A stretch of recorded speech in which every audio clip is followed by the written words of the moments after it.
अस्सलाम वालेकुम रहमतुल्लाहि वबरकातुहू। मेरे काबिल एहतराम बुज़ुर्ग दोस्तों, इस्लाम में इसराफ़ हराम है, यानी फ़जूल खर्ची। फ़जूल खर्ची इस्लाम में हराम है और जो फ़जूल खर्च करते हैं वो शैतान के भाई हैं। तो मेरे मोहतरम दोस्तों, देखना यह है कि फ़जूल खर्ची किसको कहते हैं। फ़जूल खर्ची कहते हैं कि जो ज़रूरत से ज़्यादा चीज़ हो वो फ़जूल खर्च है। मिसाल के तौर पर एक साहब ने एक मकान ज़्यादा बना लिया, उसके ऊपर डबल बना लिया, तो दूसरे साहब ने देखा, कहने कि भाई आपने जो है ये फजूल खर्ची। तो उनको समझाने के लिए उन्होंने क्या मिसाल दी, कहने भाई साहब मेरा एक जो है वज़ू देख लीजिए। तो उन्होंने अपना वज़ू दिखाया, तो उन्होंने 3 कुल्ली की जगह 4 कुल्ली कर ली, क्योंकि 3 कुल्ली करना सुन्नत है, तो उन्होंने 4 कुल्ली करी। तो जो देख रहे थे उन्होंने कहा कि हज़रत आपने इसराफ़ करा, यानी कि फ़जूल खर्च करा, चौथी कुल्ली जो है ये इसराफ़ में आती है। तो उन्होंने कहा कि मेरी जो है चौथी कुल्ली जो है आपको पानी का जो है इसराफ़ दिख गया, लेकिन आपने जो मकान बना लिया वो ज़्यादा से वो आपको नहीं दिखा। तो वो समझ गए, उन्हें शर्मिंदगी हुई और उन्होंने जो है जो ज़्यादा मकान बना रखा था वो तोड़ा। तो इसलिए मेरे मोहतरम दोस्तों, हमें जो है जो माल दिया है, जान और माल जो है अल्लाह की है, और अल्लाह ने जिस जहाँ कहा है हमें माल और जान वहाँ लगाना है। जहाँ हमारे नबी का जान और माल लगा और जैसे लगा हमें वैसे ही लगाना है।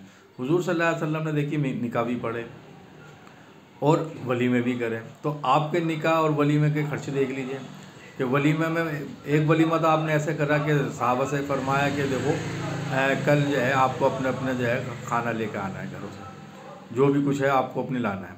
तो सब अपने जो भी थी घर में वो चीज़ें ले आए और हुजूर सल्लल्लाहु अलैहि वसल्लम भी अपने घर से खाने लेकर आए, दस्तरखान बिछा के सबका साथ रखा है और कहा कि ये जो है मेरे वलीमे का खाना, तो ये वलीमा हो गया।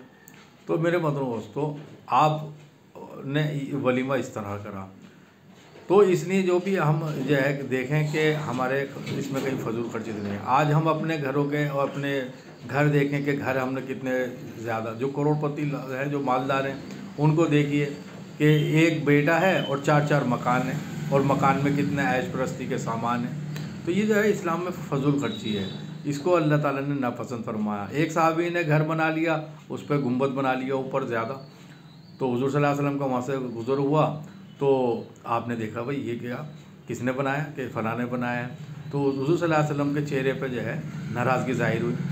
बाद में साहबा ने उनसे बताया कि आप हुजूर सल्लल्लाहु अलैहि वसल्लम यहाँ से गुज़रे थे, तो आपका ये मकान देख के बहुत नाराज़गी पेश आई और चेहरे पर गुस्सा था। तो उन साहबी ने क्या करा कि वो हाथ के हाथी मकान गए और वो ऊपर जो ज़्यादा था और वो उसको मकान को तोड़ दिया और बताया भी नहीं आके। बहुत दिन बाद हुजूर सल्लल्लाहु अलैहि वसल्लम का गुज़र हुआ, वहाँ जाके देखा तो वो मकान नहीं। कहने भाई यहाँ तो एक ऐसा मकान था कि हुजूर सल्लल्लाहु अलैहि वसल्लम वो तो आपकी नाराज़गी के बाद में उन्होंने जब ही तोड़ दिया था। तो मेरे मोहतरम दोस्तों, ये मकान है और हुजूर सल्लल्लाहु अलैहि वसल्लम का मकान देखिए, आपका मकान कैसा था कि भाई मुख्तसर छोटा सा एक कमरा था और उसमें जो अभी खजूर के पत्तों की जो टहनियाँ थी उससे जो है उसकी छत पड़ी हुई थी। तो हुजूर का मकान ऐसा था, कितना बड़ा था ये आप जानते, बहुत छोटा सा मुख्तसर मकान था। और कपड़े हुजूर सल्लल्लाहु अलैहि वसल्लम कपड़े भी पहने, तो कपड़े कैसे थे कि कपड़ों पे 7-7 8-8 पैमन लगे हुए होते थे। ऐसी साहबा ने भी कपड़े पहने, तो हज़रत अबू बकर सिद्दीक़ रज़ियल्लाहु अन्हु के कपड़े देखे गए तो उनके कपड़ों पे भी पैमन लगे हुए हैं। हज़रत उमर रज़ियल्लाहु अन्हु वक्त खलीफा है, खुतबा देने जुम्मे का दिन, और उन्होंने आपको देखा गया कि 7 पैमन जो है कपड़े के लगे हुए, एक 8वां पैमन जो है उनके जो है चमड़े का लगा हुआ। तो हुजूर सल्लल्लाहु अलैहि वसल्लम के कपड़े देखिए, आपका घर देखिए, आपका खाने के बारे में आता है कि फरमाते हैं कि भाई एक चाँद दिखा चूल्हा नहीं जला, दूसरा चाँद दिखा चूल्हा नहीं जला, तीसरा चाँद दिखा घर का चूल्हा नहीं जला। किसी ने अर्ज़ किया कि फिर ये आपका गुज़र बसर कैसे होता था कि 2 सिया चीज़ों पर का एक पानी और दूसरा जो था खजूर हो। तो हुजूर सल्लल्लाहु अलैहि वसल्लम के खाने भी ऐसे और आज और साहबा के भी इसी तरह का मामला हुआ। आज हम अपने घर के मामलात देखें, घर के ऐशप्रस्ती देखें, हाँ जी, आज हम अपने वलीमे देखें। आज हम वलीमे या बारात का तो कोई ज़िक्र ही नहीं है इस्लाम में।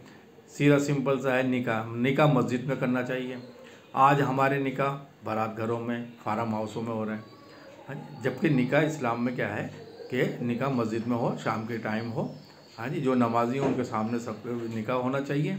तो निकाह की जो है एक फ़र्ज़ है और एक वाजिब है, 3 सुन्नतें हैं। तो सिंपल सा है, फ़र्ज़ में क्या है, इजावा कबूल करना कि भाई लड़का लड़की गवाहों की मौजूदगी में उसका कबूल होना, ये फ़र्ज़ है। वाजिब क्या है कि हक़ महर, कि लड़की की और लड़के की हैसियत से एक तरतीब बने कि भाई वो लड़का अगर इतने दे सकता है तो इतने उसके महर हक़ बनने चाहिए।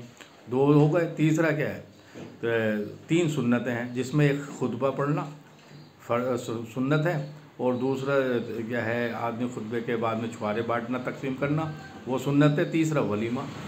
तो ये बहुत आसान है, बहुत हमारा दीन जो है बहुत ही आसान है। हुज़ूर सल्लल्लाहु अलैहि वसल्लम ने फरमाया कि हर कोई दीन पे चल सकता है, बहुत ही आसान है। गरीब भी, अमीर भी, मालदार भी, और क्या है, गांव का भी आदमी हो या शहर का भी आदमी हो, काला हो, गोरा हो, पढ़ा लिखा हो, अनपढ़ हो, हर आदमी दीन पे चल सकता है। इतना आसान दीन बना है, लेकिन हमने इसको मुश्किल कर दिया।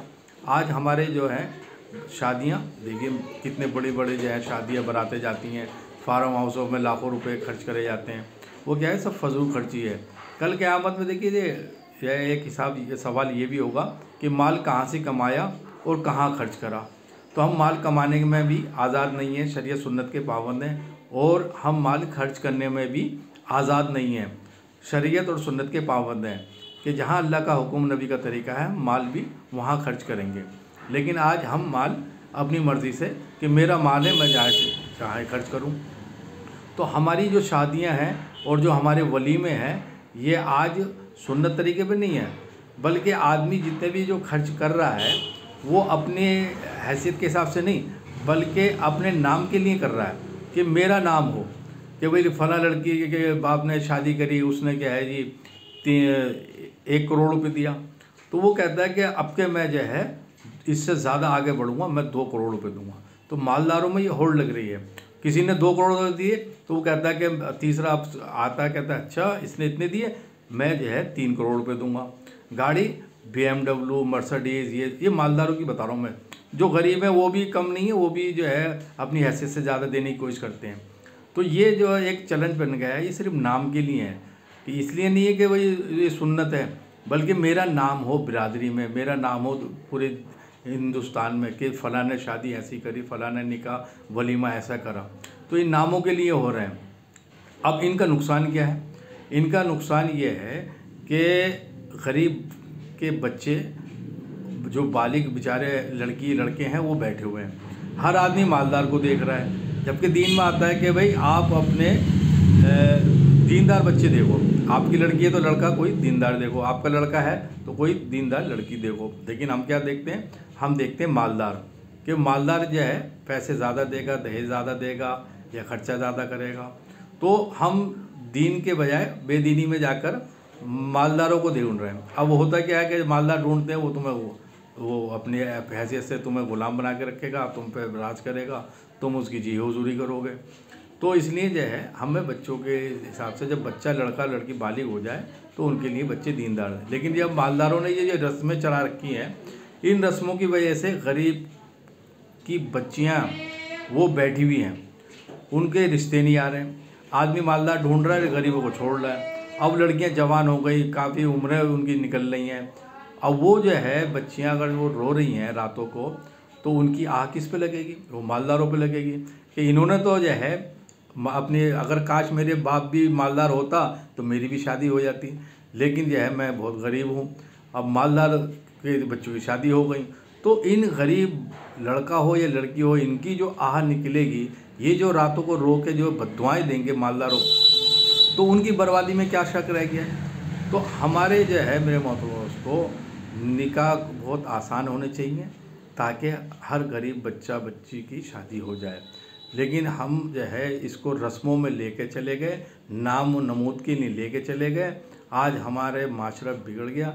इसलिए मेरे मोहतरम दोस्तों, हमें शरीयत और सुन्नत के अंदर आना चाहिए, अल्लाह से डरना चाहिए। आज दुनिया में जितने भी मज़हब हैं, हर आदमी अपने मज़हब के हिसाब से शादी करता है। देखिए जो सिख हैं, वो सरदार, वो लोग अपने जो शादी करते हैं गुरुद्वारे में करते हैं, और जो ईसाई हैं, चाहे वो करोड़पति हो चाहे राष्ट्रपति हो, तो वो अपने चर्च में जाकर शादी करेगा, और जो वो हैं यहूदी, वो अपने गिरजाघर में जाकर शादी करते हैं। लेकिन हमारे नबी सल्लल्लाहु अलैहि वसल्लम ने जबकि फरमाया कि निकाह अपने मस्जिदों में पढ़ो, सुन्नत भी यही था, सहाबा की तरतीब भी यही थी, तो हम लोगों ने अपने निकाह कहाँ ले गए? हम बारात घरों में लेके गए, जबकि हमारे निकाह मस्जिद में होने चाहिए थे। जुम्मे के दिन अफजल है, जुम्मे के दिन शाम को निकाह होना चाहिए, है जी। लेकिन हमने जो है निकाह कहाँ लेके गए हैं? हम बारात घरों में, फार्म हाउसों में। अब हमारे निकाह बच्चों के रात के 12 बजे, 2 बजे, 1 बजे निकाह हो रहे हैं। तो मेरे मोहतरम दोस्तों, जो गलत तरीका है, खैर तो जिनका कोई इतना बड़ा वो धर्म नहीं है, वो लोग तो अपने अपने जगहों पर, मजहबी जगहों पर कर रहे हैं, और जो हमारा दीन सच्चा मुसलमानों का, वो दीन को हम छोड़कर, है जी, हम अपनी मस्जिद में निकाह के बजाय हम जो है बारात घरों में ले गए। मेरी उन इमामों से, उन काजी लोगों से भी दरख्वास्त है कि आप लोग भी जो है बारात घरों में, फार्म हाउसों में अपना ये किताब बुक लेके वहाँ मत जाओ और निकाह पढ़ाना वहाँ बंद करो, और निकाह के लिए कहो अगर निकाह पढ़ना है तो लड़का लड़की मस्जिद में, उसके रिश्तेदार सब मस्जिद में आए और मस्जिद में निकाह पढ़ाएं। बहुत से लोग क्या है कि ये लोग अपना किताब उठाती है और अपना चले जाते हैं, उन्हें मालूम है 2-4 हज़ार रुपये वहाँ से मिल जाएंगे। तो इनकी वजह से भी ये चीज़ें हो रही हैं। अगर हमारे ये काजी लोग अगर खुल्लम खुल्ला ये मना कर दें कि हम निकाह नहीं पढ़ाएंगे, हम अपना सिर्फ मस्जिद में निकाह पढ़ाएंगे, तो इंशाअल्लाह ये जो बारात घरों में और जो फार्म हाउसों में निकाह पढ़वा रहे हैं, ये है जलील होकर मस्जिद में आएंगे इंशाअल्लाह।